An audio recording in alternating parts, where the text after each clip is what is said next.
Bonjour à tous, bienvenue pour ce nouvel épisode de Live Stories. Et aujourd'hui, on va parler d'idées, de concepts et d'émotions. Alors un événement, c'est quoi? C'est bien évidemment des messages qu'il faut faire passer à une audience spécifique, mais pas que.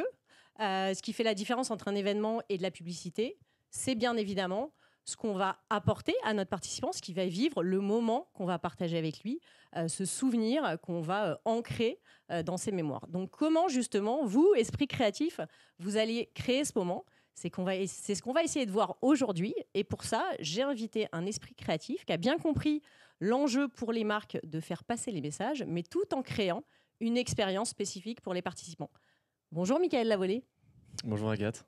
Alors Michael, tu es le fondateur de l'Amusoir et tu as lancé il y a peu de temps une animation ludique destinée aux événements B2B, mais aussi au grand public, qui s'appelle This is Blind Test. Donc on va en parler très vite. Mais ce qui m'intéresserait, c'est de savoir, parce que toi, tu es un pur produit événementiel, quelque part.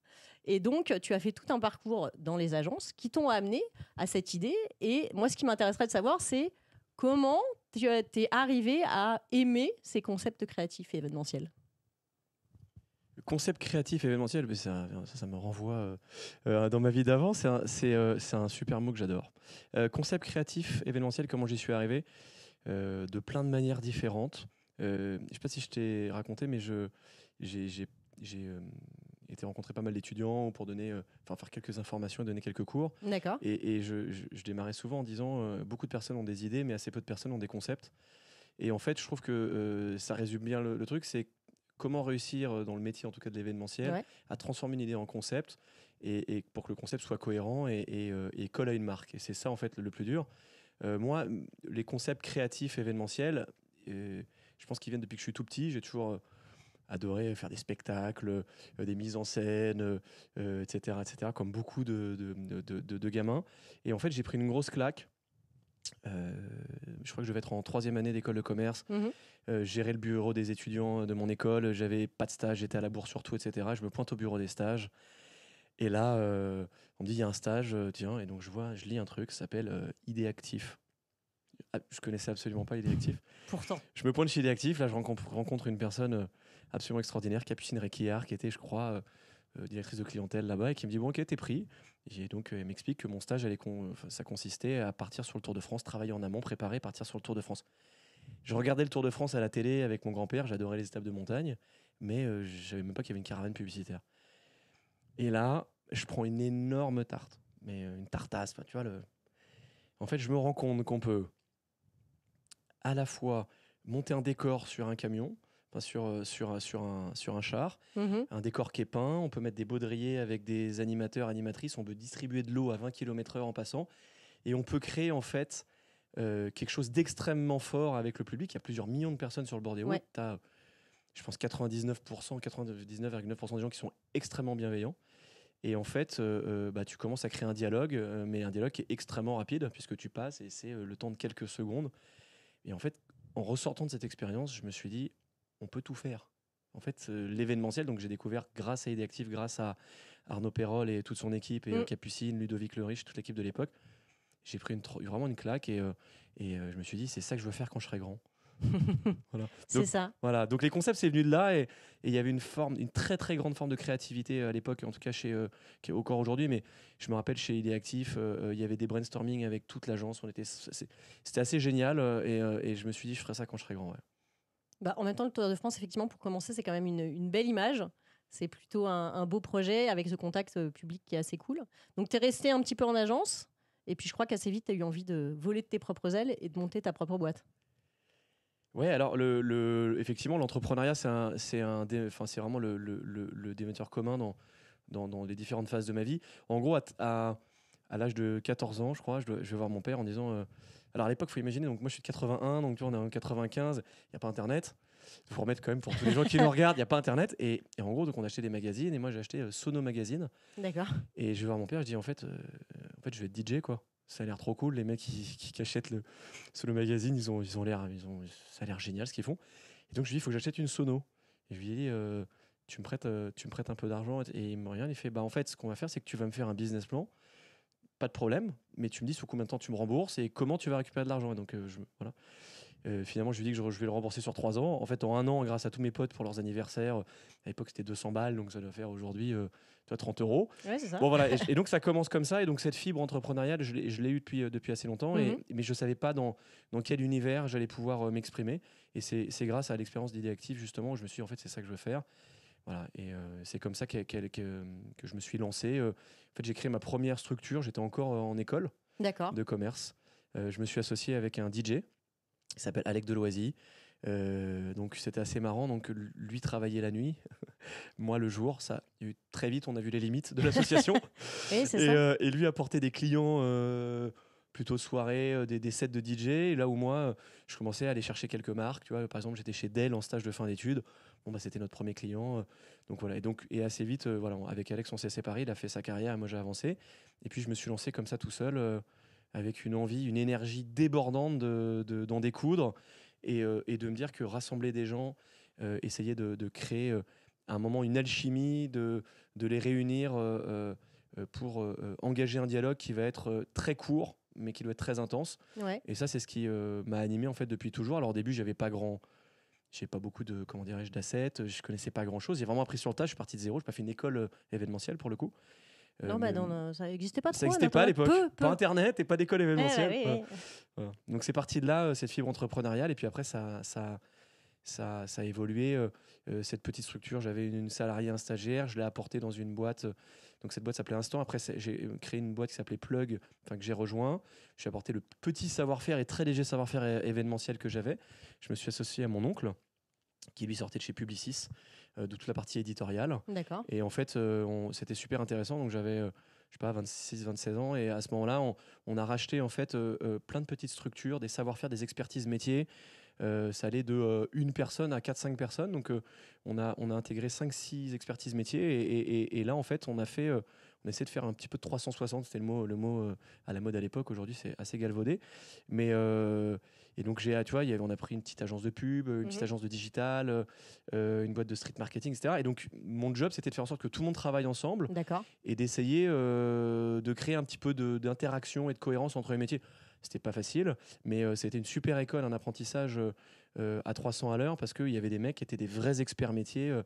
À cette époque-là, des Gilles Camille, Benoît Châtenay, pas mal de gens qu'on avait intégrés. Ça, c'était super intéressant. Et puis, la boîte s'est cassée la gueule. Donc, premier échec. Ça peut arriver. Premier échec, c'est cassé la gueule. Mais moi, l'événementiel avait vraiment bien grossi et j'avais appris plein de trucs, quoi. Donc, prêt pour créer ta propre agence à ce moment-là. Exactement. Monsieur Loyal. Ouais, exact, t'es bien renseigné. Voilà. J'étais là à cette époque-là. Voilà. Donc 2010 ou 2011, je sais plus, Monsieur Loyal, où là, je pars avec un soldat, Marc Fekete. Marc était rentré en chef de projet. Voilà, et on arrive à 2 et on part à 2. Voilà, on part au combat à 2. Et Marc, je tiens à le remercier. Et en fait, il m'a fait confiance. C'est vrai que partir tout seul dans un truc comme ça, ça aurait sans doute marché, mais ça aurait été plus long. Je ne sais pas. Enfin, après, on ne sait pas de quoi mais Marc, après, est devenu patron des prods de Monsieur Loyal, ensuite de Connexion, etc. Et voilà. Et mon Marco, on s'est levé tôt le matin ensemble pas mal de fois et on a vraiment appris ensemble. En fait, on a grandi ensemble. Mais pour le coup, c'est assez rare d'avoir des agences qui se créent vraiment de rien et qui arrivent à avoir une belle notoriété. Moi, du souvenir que j'en ai, Monsieur Loyal, c'était quand même assez reconnu sur la place de Paris, justement pour ce côté expérientiel et assez créatif. C'était un peu votre marque de fabrique, quelque part? Alors, c'est vrai que l'expérience précédente m'a apporté pas mal de choses pour essayer de comprendre que l'événementiel, c'est une partie en fait de l'histoire. Donc déjà, c'est-à-dire qu'on n'arrivait pas avec peut-être des recos qui étaient les mêmes que tout le monde. En fait, quand je suis arrivé sur le métier un peu avant, il y avait beaucoup d'agences qui étaient des assembleurs. Donc c'était je te trouve un lieu, je te trouve un traiteur, c'était très log. Et en fait, je me suis dit, mais au démarrage, je me suis dit, en fait, si un annonceur, une marque me choisit parce que j'ai proposé l'hôtel Salomon de Rothschild plutôt que la salle Wagram, je me dis, en fait, c'est pas ce métier-là que j'ai envie de faire.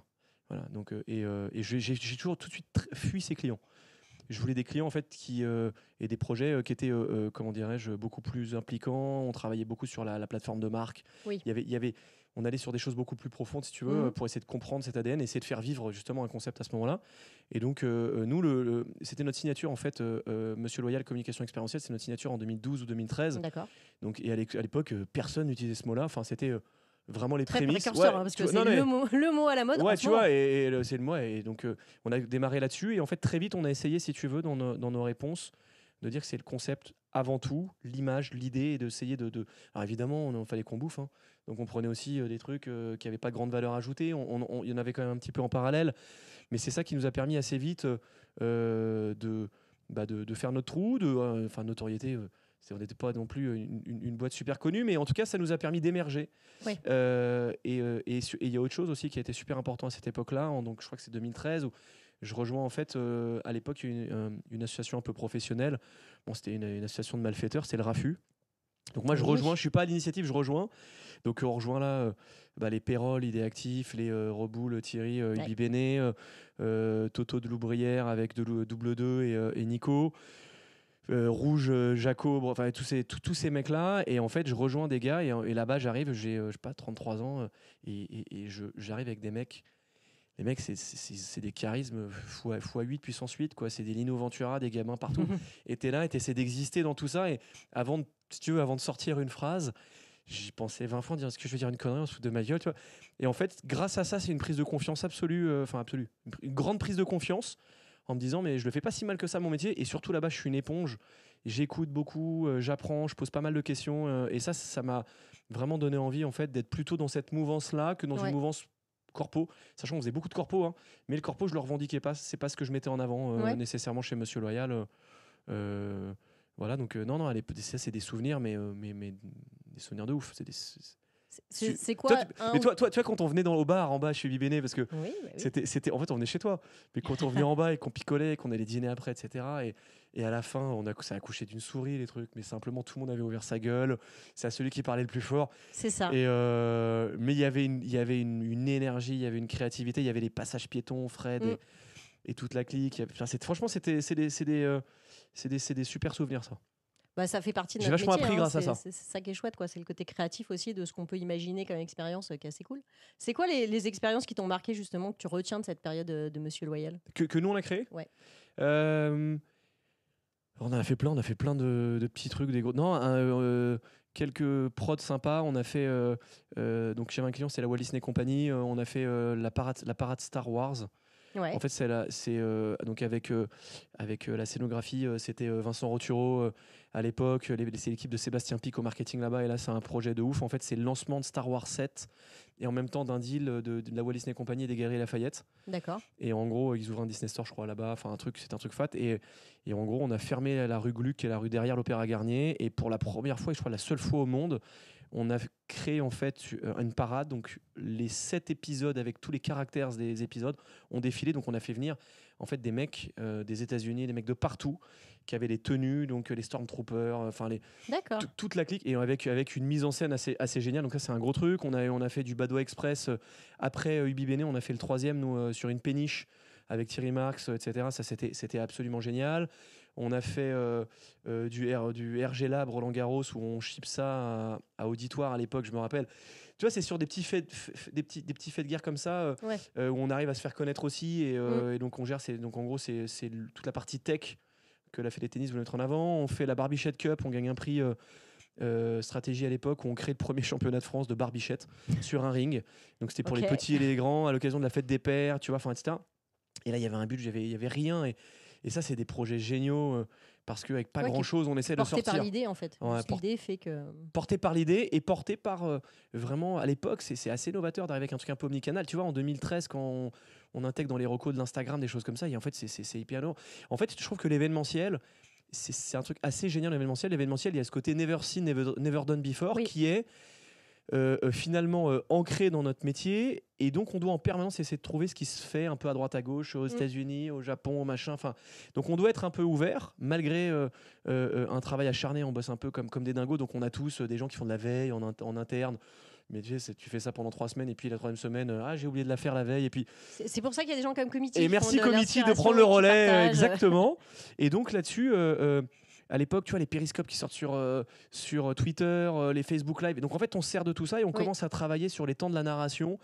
Et ça commence à devenir super intéressant. Et moi, avec mon petit savoir-faire omnicanal avant, bah, en fait, on commence à arriver avec des recos qui ont de la gueule. Et c'est en fait, on arrive assez tôt, donc je pense qu'on doit être en 2015-2016, à parler d'audience.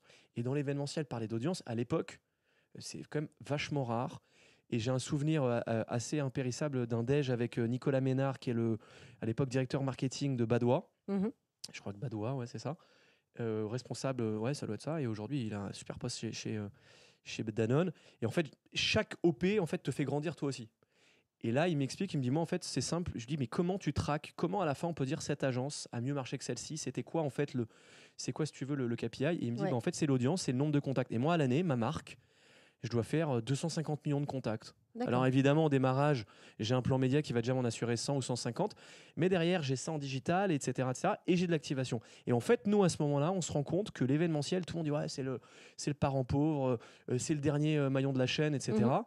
Et en fait, on se dit, mais non, en fait, l'événementiel lance la copie TV, en fait, commence à créer, si tu veux, tout l'effet de halo et tout le bruit qu'il y a autour en fait, d'une campagne à un moment, à un instant T. Et nous, on se dit, mais on a un rôle à jouer. Et donc, on commence à rentrer un peu dans cette... Alors, ça ne marche pas avec toutes les marques, mais il y a pas mal de marques qui comprennent que l'événementiel, je me rappelle, je bossais pour des Adidas, des boîtes comme ça, elles comprennent qu'en fait l'événementiel, en fait, c'est essentiel aujourd'hui pour émerger, et que si tu fais que du média, bah, tu vas pas toucher la même personne, et puis il te faut du contenu, et ton contenu il vient du terrain, et donc tout ça c'est un cercle vertueux. Et on se rend compte qu'on a un rôle à jouer, voilà. Et donc toutes ces expériences-là fait qu'on grandit et on arrive à créer des carrefours d'audience et à s'intégrer dans ces carrefours d'audience et à avoir finalement un peu de conseils auprès des marques et des annonceurs. Et donc ça devient super intéressant. C'est plus l'événementiel assemblage, quoi. Voilà. Oui, ça vient compléter en fait la prise de parole de la marque à travers l'émotion, à travers la rencontre avec son audience. Donc, et tu véhicules ça, voilà. Et donc tu véhicules ces émotions un peu partout. Et avant, pendant, après, tout ça, on connaît ça. Mais voilà, c'est comme ça que tu essaies de le faire. Tout à fait. Alors, l'aventure Monsieur Loyal, elle dure à peu près 10 ans, c'est ça? Ouais, c'est 7 ans, Monsieur Loyal. Ouais. Alors, t'as raison, c'est 10 ans en tout. En fait, c'est 7 ans, Monsieur Loyal. Et un jour, je reçois un email d'une boîte de M&A qui me dit bonjour, on vous a identifié, j'ai un mandat d'achat. Il y a des boîtes qui souhaitent renforcer leurs expertises. Donc je dis ok, super. Au début, je pensais une blague. Moi, j'ai jamais à l'époque voulu vendre ma boîte ou je ne sais quoi. Et en fait, je rencontre un personnage, un mec très franc, très direct, Olivier Tircaz, qui a une boîte qui s'appelle Éclat Finance et qui me dit bah voilà, en fait, moi, je suis spécialisé, je suis un ancien de chez Cara, de cet univers-là, et je suis spécialisé aujourd'hui dans les fusions, acquisitions de boîtes. Et il me présente la personne qui était de l'autre côté, qui l'avait mandaté. Et je rencontre donc Arnaud Baudry-Lasson, qui est le patron de Connexion, et qui me dit bah là, moi j'ai un pôle événementiel. Je cherche à réinventer un peu ce pôle. Je cherche quelqu'un pour prendre la direction de ce pôle. Et Monsieur Loyal, ça matche pas mal avec nous. Et donc là, c'est la première. Tu vois, choisir, c'est renoncer. Voilà, là, je suis en plein dedans. C'est-à-dire. En fait, j'ai toujours été entrepreneur, j'ai jamais été salarié de ma vie. J'ai 35 ans à ce moment-là et je dis qu'est-ce que je fais? En fait, je vois le train qui passe et je me pose une grande question à cette époque-là. C'est est-ce que je suis chef d'entreprise ou est-ce que je suis entrepreneur? Sachant que tu peux être entrepreneur et chef d'entreprise et que tu peux être les deux. Mais en fait, je me dis en fait, je pense que le train passe et c'est intéressant de sauter dans le train. Et l'expérience était sympa et puis super feeling avec Arnaud. Et en gros, je me dis à l'époque, tu vois, Monsieur Loyal, c'est en tout, c'est une trentaine de personnes, parce qu'il y a Monsieur Loyal qui est 20 personnes, il y a Monsieur Loyal Digital, une agence digitale qu'on a montée avec 4-5 personnes, avec Quentin Lardot, mon associé, mon petit buddy, voilà, là-dessus. Et on a monté Monsieur Loyal Dynamique, qui est aujourd'hui toujours le studio Dynamique, qui a changé de nom, où là, en fait, on crée des contenus pour tous les événements, donc tout ce qui est interaction 3D, du Ventus, des grandes scénographies, des contenus et tout. Et donc, tu vois, et tu les connais, avec Vincent Thévenet, qui est là et qui est là depuis le début, et c'est un génie, quoi. Et bref. Et donc je décide d'intégrer Monsieur Loyal à Aux Connexions, et je décide d'aller vivre cette nouvelle expérience. Période super compliquée. Je cache ça à tous mes salariés parce que je veux pas les déstabiliser. Et donc, en fait, je bosse nuit et jour parce que d'un côté, il faut continuer à faire tourner la boutique. Et de l'autre côté, en fait, une vente de boîte, ça prend un temps de dingue parce que tu as beaucoup d'échanges, de négociations. Et surtout, tu as en fait un audit, les due diligence, c'est un travail qui est assez lourd. Donc moi, je me fais aider. Je bosse avec une boîte qui s'appelle Spin-Off, Donc c'est la clique de Frédéric Assouline, Daniel Collet et Jean-Marie Simon qui m'a lui accompagné tout le long. Il a vu mon état au fur et à mesure évoluer, monter, descendre. C'était assez sinusoïdal, c'était up and down. Et puis finalement on fait le deal avec Arnaud. Et en septembre 2017 on rejoint aux Connexions. Donc là j'arrive, donc il y a une équipe événementielle avec des gens chamés. Il y a des super clients. Il y a Coca, il y a du Heineken, donc des clients qui étaient très grandes distries, que je connaissais. J'en avais un peu, mais là, c'était assez prononcé, parce que Arnaud vient de cet univers-là, lui. Et là, alors moi, en fait, je rejoins une boîte qui est une boîte média. Ils font du conseil média, avec une grosse particularité sur la structure, un département influence, donc marketing d'influence avec tout ce qui est RP, etc., etc., et un pôle event. Et donc, en fait, on crée le pôle expérience, donc on le rebaptise à ce moment-là. Et là, je rencontre en fait une équipe de ouf, des gens hyper impliqués, passionnés. Et voilà, et j'arrive avec des méthodes. Alors, ça grince un peu. J'arrive avec des méthodes. Nous, Monsieur Loyer, on était organisé par expertise métier. Donc, tu avais la direction de clientèle, de la gestion de projet, de la prod, un studio créa. Et là-bas, alors, il y avait le studio créa aussi, etc. Mais on va dire sur la partie événementielle, il y avait en fait comment dirais-je, des experts qui faisaient un petit peu tout. Donc, ça grince un peu. Et puis, finalement... on avance, on arrive à se réorganiser parce qu'on monte à une quarantaine ou cinquantaine de personnes. Donc on monte assez vite, on fait des chiffres super intéressants. L'émulation, ça prend plutôt bien. Et puis et le fait d'avoir, tu sais, dans la boîte d'avant dont je t'ai parlé, réintégrer des savoir-faire métiers, me permet en fait de comprendre en fait les enjeux médias et les enjeux aussi d'influence. Et on commence à essayer de créer un peu des ponts, même si c'est pas hyper simple. Voilà. Et donc on travaille là-dessus. Et ça dure 2 ans, 2 ans et demi. Période passionnante. J'apprends plein de trucs. Je rencontre des gens chamés, plein de pôles. Enfin, j'ai plein de gens en tête dans mes équipes à l'époque. C'était super cool. Je vais pas les citer tous, mais voilà. Et le mariage, pas facile, tu vois. Un mariage de boîte, c'est hyper compliqué. Tu as une identité qui rencontre une autre. Donc avec cet ADN, il faut adhérer à l'ADN. Et ça, c'est un exercice qui est assez compliqué. Mais l'expérience c'était vraiment génial. Je retiens que du positif de toute cette expérience-là. Et surtout, je retiens un mec, Arnaud Baudry-Dasson, qui est hyper visionnaire et qui incarne super bien le métier omnicanal. Et je pense qu'il a raison et il le fait vachement bien. Enfin, voilà. Donc moi, j'ai passé une super période à ce moment-là. Voilà. D'accord. Et là, t'en es arrivé, il y a quelques années maintenant, à faire un petit pas de côté, puisque tu as quitté le monde des agences. Qu'est-ce qui s'est passé? Exactement. Mais c'est ce que je te disais au début. En fait, c'est la fibre entrepreneuriale qui chatouille des fois. Et en fait, c'est exactement ça. À ce moment-là, ça fait 2 ans que je suis là-bas, 2 ans et demi. Et au fond de moi, je me dis, bon, c'est quoi le next step, quoi. Et voilà. Et au fond de moi, j'ai un projet. À ce moment-là, je rencontre pas mal de gens divers et variés pour des projets toujours dans cet univers-là. Enfin, on me fait des appels du pied, donc j'écoute, je partage, bon, ok, et je reste dans le projet. Puis à un moment, je dis, ok, j'ai un truc en tête, voilà. Et donc, mon idée, c'était, à force de créer des concepts pour les autres, en fait, j'ai senti que j'étais un peu épuisé à ce moment-là. J'avais fait le tour. Ouais. En fait, si tu veux, tu connais le métier autant que moi, voire mieux que moi, mais tu passes ta vie à créer des concepts. Les clients te disent bravo, 99,9% de satisfaction. On a fait des questionnaires internes, externes. On a atteint les audiences, etc.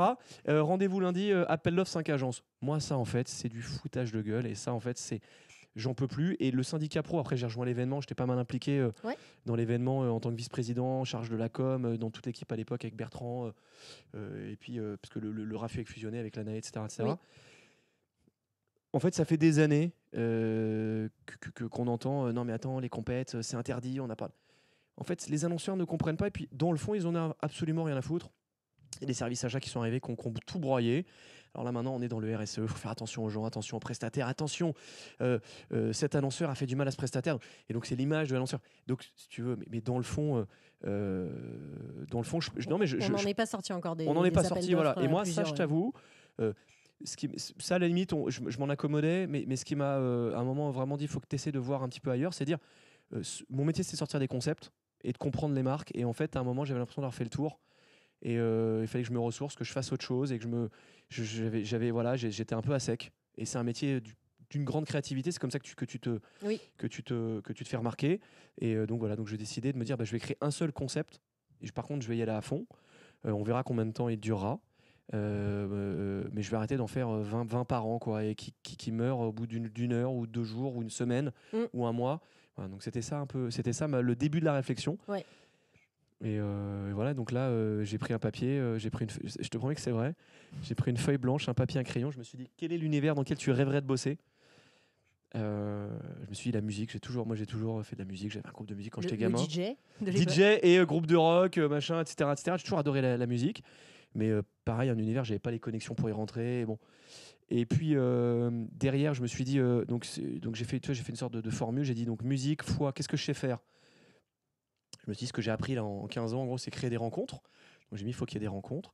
Et ensuite, je me suis dit, c'est quoi la variable derrière qui donnera l'ambition du projet? Et je me suis dit, il faut que ce produit, en gros, ce soit un produit qui puisse se déployer partout dans le monde. D'accord. J'avais vu aussi le côté assez lourd de l'événementiel en disant, à chaque fois, on arrive avec des équipes, on arrive avec des gros décors, on arrive...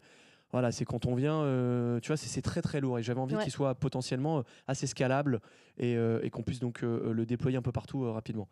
Voilà, donc je mélange foi esprit startup. Foi un peu esprit startup et donc en fait le foi là c'est tech en fait quoi. C'est le mot tech qui rentre dedans.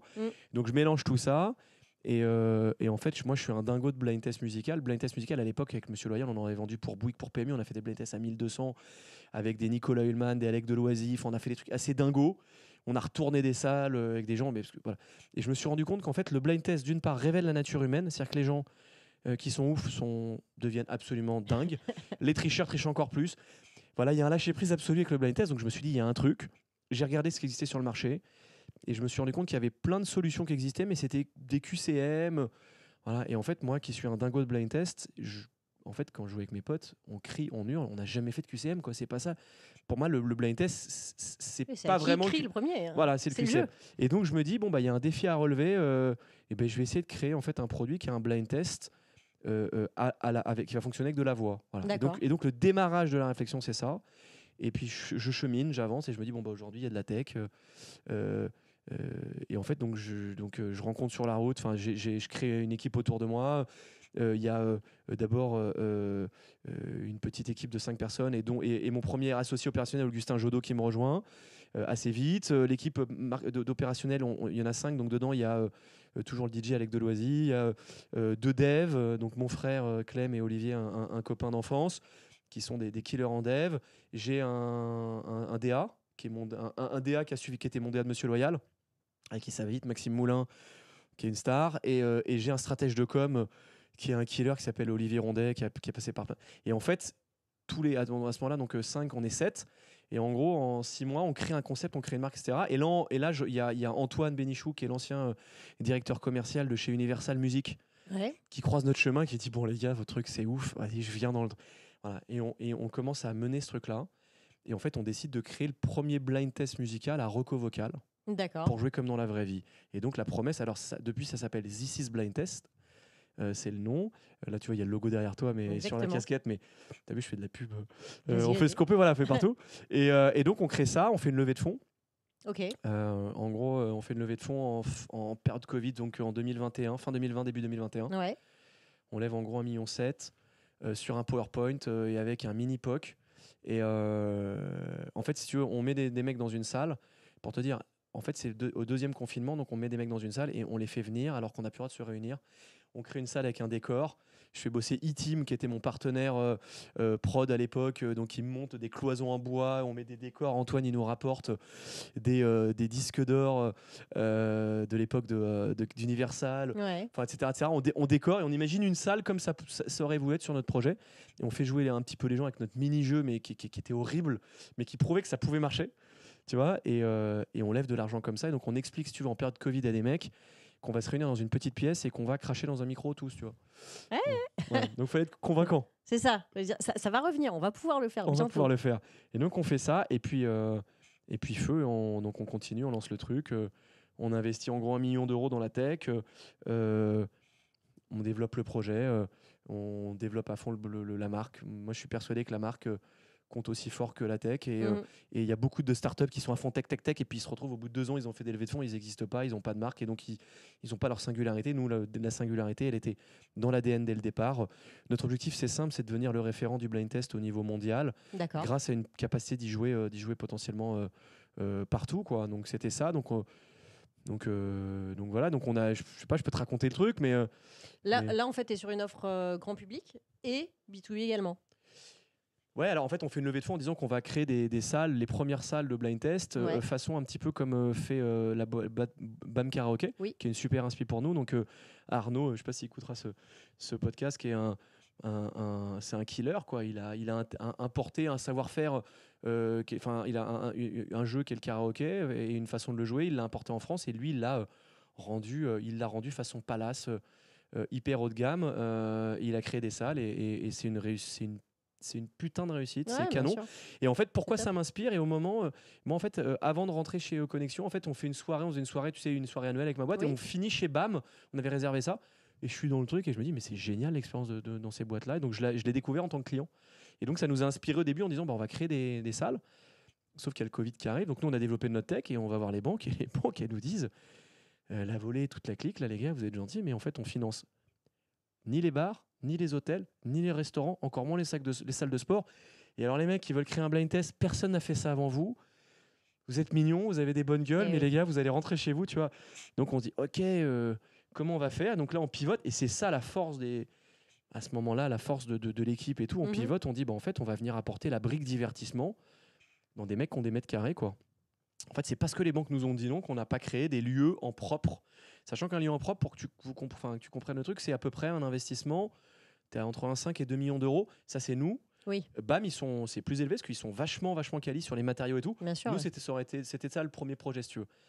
Et donc, on se dit, soit on fait le truc et on le finance en fonds propres et en fait, on tue tout ce qu'on a de trésor et tout, soit on pivote. Et donc, on pivote. Et là, on rencontre l'équipe des mecs du Trinquet avec Julien Malrieux, qui est un mec visionnaire dans l'univers. Alors, le mec qui me présente, Julien, c'est Dan Sebula, qui est un pape aujourd'hui de tout ce qui est food market. En fait, il fait du conseil avec sa boîte. Je ne sais pas si tu connais ce qu'il fait. Et en fait, il me présente Julien. Et là, Julien arrive avec sa team, avec Victor, Stan, ou je ne sais plus qui était là. Et les mecs, on leur présente le jeu. Et en fait, il teste le truc, il fait putain, c'est mortel, je le veux au Trinquet. Donc le Trinquet, c'est la plus grande guinguette de Paris, c'est le plus gros débit de boissons de Paris. Ils sont sur les quais de Seine dans le 16e. C'est entre 2 et 3 000 personnes par soir de début juin à fin septembre.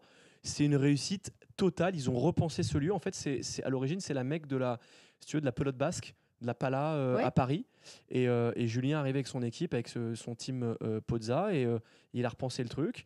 Et donc il y a Martin, qui est un mec de l'événementiel, qui les a rejoints, Martin Chevron. Et nous ont créé un truc qui est à la fois mi-événementiel, mi-resto, et un truc qui génère des expériences de dingo sous l'univers et sous l'égide de la fête. Voilà. Et donc nous, je dis, ok, comment on fait? Il me dit, t'as des salles? Il me dit, non, moi j'ai un terrain vague, quoi. Enfin, tu vois, avec des... Et en fait, je dis, ok, pas de problème. Donc là, il y a le côté Even qui revient, et je dis, on va monter des containers. Dans le tour de table, on a pas mal de mecs de l'événementiel. Et donc, qui aide, voilà. Et donc on fait appel à eux. Et là, le premier, c'est lui que je vais citer en premier, mais Théo Bora, donc qui est la boîte de prod d'Idées Actifs, me dit ok. Donc c'est Arnaud, il me dit ok Mika, t'as besoin de quoi? Je dis ça. Bon, et là les mecs ils jouent le jeu de ouf, ils nous aident de ouf.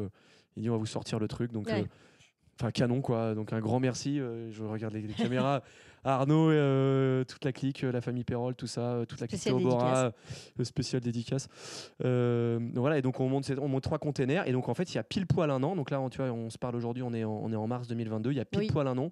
On crée les premières salles au monde de blind test musical. D'accord. Et donc tu as un site web, thisisblindtest.com, et les gens réservent. Personne ne nous connaît ou à peine. Et on commence à faire du bruit. Et en fait, surtout, ce qu'on fait, c'est que dans les 3 salles, donc on a en gros une salle de 12, 8 et 8. Et en fait, on propose aux gens du Trinquet de venir tester, gratos. Et donc, dans la salle, comment ça se passe chez nous? Tu rentres dans notre salle, on remet un téléphone, un iPhone de jeu à chaque joueur. Tu as un iPad pour lancer la partie. Tu choisis, en gros, en 2-2, tu choisis de jouer chacun pour sa pomme, soit en équipe. Tu peux jouer jusqu'à 20 personnes. Tu mets un pseudo, un avatar. Et puis très vite, tu choisis un répertoire, une playlist. Donc, tu as as plus de 6000 titres. Ça, on a mis 2 ans à la développer, cette tech. Il y a une, comment dirais-je, une ligne éditoriale derrière, un travail éditorial qui est très fort sur les 6000 titres. C'est que sur chaque titre, il y a un niveau de difficulté subjectif qu'on a intégré, la jaquette de l'époque. Donc, sur les 6000 titres, va chercher la jaquette. On part de 1960 jusqu'à aujourd'hui. Il y a le timecode du refrain, parce que en fait, le truc, c'est que c'est à la fois de la compète et de la fête. Bon, bref, les gens choisissent le répertoire et tu lances la partie. Une manche, c'est 15 titres. Ça dure à peu près 10 minutes. D'accord. Et les gens s'affrontent. Et là, la musique démarre toujours au démarrage. Et donc, tu as le petit iPad, tu fais lancer la partie et sur un écran, tu as un décompte, 5, 4, 3, 2, 1, ça part. Et puis là, et on voit les gens avec leur micro. Et donc, en fait, tu appuies sur ton téléphone, tu as un bouton au milieu et tu utilises le micro de l'iPhone. C'est tout con. Pour donner ta réponse. Pour donner ta réponse. Et la reco vocale fonctionne, mais de dingo. C'est ce sur quoi on a bossé comme des oufs et tout. Et donc là, tu as les gens qui testent ça. Et alors, vraiment, il n'y a aucune prétention. Faut que tu testes le truc. Mais les gens nous regardent en disant mais c'est ouf, quoi. Putain, c'est trop cool. Et donc on se dit ok, canon. Et donc en fait il y a du bouche-oreille qui commence à prendre. Et on se dit ok, on va créer un deuxième lieu. Donc on ouvre au MOM dans le 17e, qui est un restaurant. On se met au premier étage, ils avaient des mètres carrés dispo. On se met au MOM et à chaque fois on monte des deals où on vient apporter la brique et divertissement. Et le partenaire, lui, gère le F&B. Et donc les gens commandent à boire et à manger dans les salles, etc., etc. Et puis en parallèle de ça, on a des demandes d'entreprises qui disent putain, viens me faire ça dans ma boîte. Donc on crée un kit event. Ça nous permet dans les entreprises. Oui. Et donc, si tu veux, on délocalise le concept. Voilà, on le met dans les boîtes. Et puis après, on arrive sur d'autres métiers. Donc là, on a lancé la partie licence où en fait, il y a des gens qui sont des complexes multi-loisirs en France qui me disent mais moi en fait j'ai des salles, on peut monter ça, des hôtels, des spécialistes du séminaire, voilà, et donc en fait on vend des licences, on crée un package avec un système d'abonnement où tu peux installer This is Blind Test partout en France, où tu veux, il y a différentes licences aujourd'hui. Donc la semaine dernière on était à Dijon, on était dans une résidence senior. Très bien. Tu vois, la musique ça marche à tous les âges, tout va bien. C'est les émotions dont tu parlais. Ouais, mais c'est ça qui est intéressant, je trouve qu'aujourd'hui on est très très challengé sur Never Done Before, comme tu disais tout à l'heure. Tout ce qui est nouveau, tout ce qui est innovant. Et en même temps, il y a, suite à ce qu'on a vécu à travers le Covid, il y a ce besoin de se reconnecter aussi, de recréer de la rencontre, recréer de l'émotion. Et je trouve que ce que tu offres à travers This is Blind Test, c'est un peu ça aussi. Il y a ce côté un peu entreprise à mission, entre guillemets, sur une nouvelle fête et un nouveau moyen de se reconnecter. Je trouve que c'est quelque chose que vous aviez en tête quand vous avez porté ce projet-là aussi. Exact, c'est vrai. En gros, en fait, déjà, c'est un besoin primaire, on le sait tous dans l'univers d'événementiel, et tous les gens qui vont écouter ce podcast ou le regarder. Se réunir et se divertir, c'est un besoin essentiel. On s'est toujours réunis, que ce soit dans des cavernes autour du feu, dans des colisées, des cénacles, peu importe. Et donc, en fait, nous, la mission de la boîte, en fait, d'Amusoir, donc qui est la structure qui a This is Blind Test, en fait, c'est d'apporter du sourire aux joueurs et c'est de les sortir de leur quotidien, en fait, faire un petit arrêt sur image en disant, en fait, on va te permettre de lâcher prise. Et donc, de quelle manière on fait ça ? On fait ça par le média, number one sur ça, qui est la musique. Et en fait, la musique, nous, c'est notre matière première. Au même titre qu'une boîte de nuit, c'est sa matière première, nous, la musique, dans notre concept, c'est la matière première pour faire vivre des émotions. Et quoi de plus fort que la musique ? Évidemment, dans les arts, te permet de faire vivre quelque chose de fort. On a tous, à un moment ou un autre de notre vie, un rapport très fort avec la musique. Moi, tu me mets une chanson de Jane Birkin à l'époque, écrite par Gainsbourg. Je ferme les yeux, je suis dans la bagnole avec mon père qui fume des clopes, les vitres fermées, et ma mère. On n'a pas de ceinture à l'arrière. Voilà. Tu vois, on a tous la chanson sur laquelle on a pris son premier Atos. On a tous ça. Ouais, et donc, qu'on ait 70 ans ou qu'on ait 10 piges, en fait, la musique parle à tout le monde. Et donc, ce qu'on a décidé de faire en fait, par ce produit, en fait, c'est de réunir les gens grâce à la musique, autour de la musique et avec la musique comme contenu pour les faire jouer. Et donc, notre idée, en fait, c'est de repenser la fête par le jeu. Oui. Et c'est ça, si tu veux, l'idée, en utilisant justement ce média qui est un média extrêmement riche. Et donc, ça permet de se balader dans les époques, ça permet de faire plein de choses. Et c'est pour ça que c'est universel, c'est intergénérationnel. Et c'est assez fabuleux. Et c'est pour ça que les gens qui sont dans nos salles, par exemple, au bout d'une heure, nous disent, parce que donc, quand tu réserves une salle sur thisisblindtest.com, tu réserves une salle au bout d'une heure au bout d'une heure, nous disent non, mais en fait, on sort pas de la salle. Tu vois, parce qu'il y a un côté addictif. On n'a pas fini. Ouais, il y a un côté addictif, etc. Et en fait, ce qu'on a fait, c'est que la chanson démarre, donc tout le monde a son téléphone et est ultra concentré en disant en fait, je veux être le premier, je veux briller, je veux gagner, je veux montrer que j'ai de la culture musicale, etc. Et dès que tu trouves la musique part instantanément au refrain. D'accord. Et en fait, ça devient la fête. Donc d'abord, t'es ennemi, t'es adversaire, et d'un coup, t'es pote et tu chantes et tu danses. En plus de ça, tu peux boire un coup quand t'es en after work ou en soirée. Donc ça part bien, quoi. Et voilà. Et donc l'émotion, elle passe par là. Et donc, du coup, aujourd'hui, tu équipes aussi des lieux événementiels, comme le Studio Nelcott où on est actuellement. Et donc, vous continuez à développer. Tu me disais que tu as des contrats en cours avec d'autres lieux. Paris Society, c'est un partenaire et je remercie Denis Remond et l'équipe de Paris Society. En fait, on s'est rencontrés et Denis m'a dit moi, je veux commencer à intégrer en fait une âme en plus dans les lieux que je veux ouvrir. Et je lui ai dit écoute, ça tombe bien. T'as pas une âme un peu musicale? Il nous en a parlé il récemment. T'en a parlé dans ok, d'accord, récemment dans notre épisode. Bon, et voilà. Et donc Denis, je lui dis ça tombe bien, regarde. Et il me dit ok. Et donc tu vois, on s'est installé là. Donc c'est typiquement dans le principe de licence que j'évoquais tout à l'heure. Oui. Donc en gros, la première verticale sont nos lieux à nous à Paris. Deuxième verticale sont des kits événementiels. On peut aller partout en France. On a d'ailleurs des distributeurs maintenant avec lesquels on travaille. Donc s'il y a des gens qui veulent distribuer notre solution, on a un distributeur aujourd'hui à Lyon, un distributeur aujourd'hui à Nancy. On en pour parler pour Nantes, etc. Mais on a des distributeurs pour là venir apporter la brique événementielle dans des OP éphémères, quoi, tu vois. Et puis on a cette verticale licence où là ici Paris Society avec le Studio Nelcott ont une licence, ils ont intégré notre jeu en fixe dans leur lieu. Et l'idée c'est de dire c'est plus facile de vendre un lieu avec un contenu déjà et surtout un contenu hyper fun qui rassemble les gens, etc. Et donc comment ça se passe? Les gens louent ici Nelcott et en fait à l'étage sur la mezzanine ils arrivent, il y a des téléphones posés. Alors tu peux jouer aussi avec ton téléphone. Puis en fait ils arrivent, c'est quoi? Ils lancent sur l'iPad commencer. Puis on lance et puis en fait ils font une partie, ils disent mais c'est complètement ouf. Et ce qui est cool dans le format qu'on a créé, de format de 10 minutes, c'est que ça tourne. Donc sur ton OP Event où tu as 600 personnes ou 150 ou peu importe, on peut créer des tournois, on peut imaginer plein de choses. On peut faire un corner. Tu crées un corner dans une salle de 1000 personnes et puis ça va tourner, tu auras peut-être 200-300 personnes qui seront passées dans la soirée. Et tu peux aussi faire un event où tu as 100 personnes et tout le monde va passer.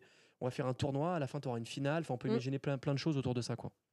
D'accord. Bon, le retour de la fête, ça c'est bien. Ouais. Alors, et la fête, il y a eu une nouvelle forme de réunion qui est la réunion entre soi dans des plus petits espaces. Et Bam Karaoké l'a vachement bien compris, il a super bien fait. Et donc nous aujourd'hui, en tout cas dans nos salles, aujourd'hui on propose cette réunion entre soi et donc c'est la fête autrement, c'est la fête en fait c'est la fête choisie et pas la fête subie aussi. Oui. Voilà. Et sur des groupes qui potentiellement peuvent être plus petits. Exactement. Mais il y a ce côté où tu vas aussi créer plus de liens, plus de souvenirs. Le fait d'avoir partagé un moment festif comme ça, très fort en comme équipe, ça. entre collaborateurs, c'est vraiment important, quoi. Ouais. Alors, on va finir sur une note un peu plus légère, puisque j'aime bien finir mes interviews avec un côté un peu plus personnel avec mes invités. Donc, on va faire une interview musicale, mais pas un blind test, parce que ça serait trop facile. On va faire une interview volume. Donc, quels sont les morceaux que tu écoutes à fond, en fonction des différentes occasions? D'accord. Donc, premier sujet. À fond. Celui où on craque, on met à fond. Dans la voiture et dans les bouchons, qu'est-ce que tu écouterais? Dans la voiture et les bouchons, j'écouterais America de Razorlight. Ok, on écoute. Tu connais ou pas? Ouais, j'aime bien. Voilà, chanson ça monte doucement et à la fin t'es obligé de gueuler avec le chanteur, quoi. C'est assez génial et ça permet de passer le temps. Ça c'est fort, ça j'aime beaucoup. Pour chauffer la piste de danse. Bon, pour chauffer la piste de danse, il y a une chanson pour moi. C'est à la fois chanson. En fait, ça fait doublon. C'est ce qu'on appelle. C'est comme les lieux hybrides. Tu vois, ça doit faire salle de réunion et en même temps salle de réfectoire. Voilà, donc salle de réfectoire, terme horrible. Et c'est la chanson de Barry White, Can't Get Enough of Your Love. Bien évidemment. Bon, en fait, ça commence doucement. Puis à un moment, ça commence à prendre. Puis à un moment, tu fais putain, j'y vais, quoi. Et puis tu commences à danser, tu vois. On oublie d'arrêter cette discussion et d'aller danser. Là, ça, c'est très très fort, ça. Ouais. Ok. Celle que toi, tu ne peux pas t'empêcher de chanter à tue-tête, par-dessus le chanteur. Ça, c'est une chanson de famille. J'ai mis ça un été avec mes enfants. Benjamin Biolay, Comment est ta peine? Bon, le truc démarre avec mes enfants, ma femme. Bon, ça part assez fort. Ouais, ça part assez fort, ça.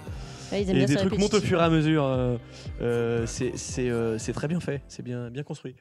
Alors justement, pour faire plaisir aux enfants, bon, pas toujours aux parents, mais pour faire plaisir aux enfants, qu'est-ce qu'on met? Pour faire chez plaisir. les Lavolée. Chez les Lavolée, qu'est-ce qu'on met? On met plein de trucs chez les Lavolée. Moi, mes gamins, je leur fous du Paul Naref. Ouais. Mais non, je leur fous de tout pour essayer de les ouvrir un petit peu. Non, on va mettre une petite kiffance, Naps, tu vois. Ah, ça marche bien. C'est Ouais, la moi, kiffance. j'avoue, c'était notre tube de l'été avec les enfants cet été. Toi aussi? Ah, aussi. Ouais, tu vois, ou sinon un Ça a bien marché. petit Stromae, ça marche aussi. Bon, là, on est non, la kiffance, Naps, ça marche bien. Ok. Donc, quand on a un petit passage à vide, quand on est entrepreneur, qu'est-ce qu'on écoute pour se rebooster en bonnes vibes? Quand on a un passage à vide, moi j'ai une chanson, ça m'a porté pas mal de fois le matin. C'est un truc tout con. Alors tu vois, t'écoutes et tu prends. C'est The Best, Tina Turner. Simply the best. The Simply the Best. Tu vois? Exactement. Bon, ça normalement, ça fait du bien par où ça passe ça. C'est ça, on le Voilà. prend pour soi et Ça, on est content. Ouais, ça c'est pas mal. Et puis sinon il y a aussi un petit Kim Carnes, Bette Davis Eyes. Ouais. Ça, tu vois, ça remet les idées en place. Et puis, tu vois, ça permet de démarrer très très fort la journée sans trop forcer. Ok, très bien. Et enfin, ton plaisir coupable, celle qui est un peu honteuse, mais que tu veux bien nous dire quand Alors même. là, j'en ai aujourd'hui. plein. Ok, t'en veux vraiment un vrai plaisir coupable? Vas-y. Ok. Je vais dire Sandy. J'ai faim de toi. Tu vois ce que c'est ou pas? J'ai faim de tout ce que tu es. En fait, c'est à l'origine. Cette chanson à l'origine, c'est la chanson de Chambourcy pour la pub des années 90. Ah, c'est d'accord. Chambourcy, oui. En fait, c'est Sandy, c'est une anglaise qui chante ça, et donc ils ont fait la pub.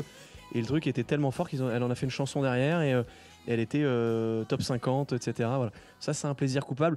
Bon, sinon, moi, je suis un peu passé à côté de celle-là. T'as passé à côté? Mais on va l'écouter. Sinon, tu vois, une petite prière païenne de Céline Dion. Bon. Voilà. Un classique, ça a fait un carton sur TikTok il n'y a pas longtemps. Ouais, c'est assumé, quoi. C'est assumé. Ça va. Bon, ça fait déjà une belle playlist pour ceux qui nous écoutent. Pour écouter de la musique comme Michael, faut y aller. En tout cas, merci beaucoup. On arrive, ça y est, à la fin de notre échange. Donc, je voulais te remercier pour tout ce que tu nous as confié aujourd'hui. Merci d'être venu. Merci Agathe, c'est passé à 3000 à l'heure. Exactement, il y a plein de choses. Donc j'espère, vous qui nous avez écoutés, que vous avez trouvé plein d'informations intéressantes aujourd'hui. Donc pensez bien, quand vous réfléchissez à vos événements, sur la question de l'émotion et du souvenir que vous allez justement ancrer pour vos participants. C'est vraiment important pour eux.